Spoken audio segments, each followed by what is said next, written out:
Welcome to Leaven. My name's Tony, and I'm looking forward to kicking this podcast off by sharing some stories of my inner work journey with you today. Inner work for me is a practice of self awareness to understand why you do what you do and why you like what you like. And for me, to get to know me, a word that describes me is connector. I get lit up when I have the opportunity to connect people to people or connect concepts to form an innovative solution. My uniqueness is being able to leverage silence to help guide me into making effective connections. So I've been able to get real clear on why I do what I do, why I like what I like, so I can articulate these things about myself. But it wasn't easy. It was a journey. It was the self awareness practice, what I call inner work. And it took not only myself, but processing through others as well to really get clear in a lot of things in my life. And I'm not done. I mean, there's this curiosity in me that's going to be going for the rest of my life because there's always something more to learn about yourself. And I think that's the beauty of inner work. And I feel like that's the a problem I see is that people will jump into therapy, get a success, and say, you know what, I learned a little about myself. And the reality is, it's not over. It's an ongoing process. And to be able to learn more about yourself, sometimes you need to hear stories, be able to relate to what other people are going through. That relationship that you can connect to opens you up to new ideas, opens you up to ways of knowing more about yourself that you didn't know may be going on in your life. And that is the purpose of this podcast.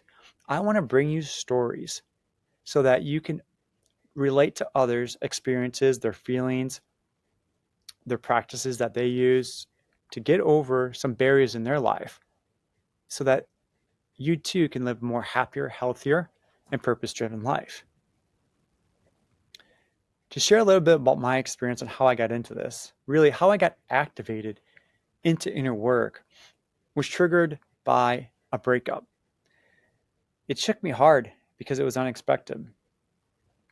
I got depressed, didn't eat for a couple days, and spent a lot of time processing the feedback I heard. One of the items of feedback was that I didn't share my opinion, which actually resonated with me as true. And so I went to my close friends and my family to process that. And what I learned through those conversations was that I developed shame, this feeling of shame in my life for sharing my opinion. So to step back and tell a difference between shame and guilt. Guilt is when we feel bad about what we did versus shame really feeling there's something wrong with us for what happened to us. And for me, it's more around developing this fear inside me that blocked me from sharing my opinion. And this fear developed at an early stage. This fear from my father, actually, of what he may do in response to what I say. So if I said something that may be out of bounds for him, there was a response, a harsh response. Let's say, you may be going to hell for thinking like that, or I may have been spanked at times. So there was this, feeling of fear that built up that developed really like as a shame to share my opinions throughout my adulthood. And it wasn't until I began processing this that this feeling was holding me back. It was present. It showed up before I would want to share opinions and never really called it out, knew it was coming in. It's kind of subconsciously coming in. And it wasn't until I brought in this awareness of shame that was the barrier that I could then make the decision to say, I'm no longer going to have that affect me. Moreover, I'm going to be more aware of when this comes in which is truly what's been happening in the last handful of years now. If it does seep in, I know what it is, and I can remove it immediately so that I can continue sharing my true self. And so this whole awareness practice is a key thing about inner work that's magical. Being able to process these things, to be able to look at your life in different lenses, to be able to hear other people's share stories to relate to, so that you begin developing this awareness and then decide on how you want to remove these barriers so that you can move forward. I'll give another story about how I overcame loneliness. And this will help introduce this reframe concept. So early on, when I was younger, I developed this feeling of loneliness inside me when my siblings moved off to college and I was all alone. I lived in the country. I didn't have anybody to play with, and started to feel bad. Like, being all alone, got bored. Asked my parents if there's someone that they can adopt so I could get rid of this feeling of loneliness, have someone to play with. And that continued through my adulthood, especially when I started to live on my own in my 20s and 30s.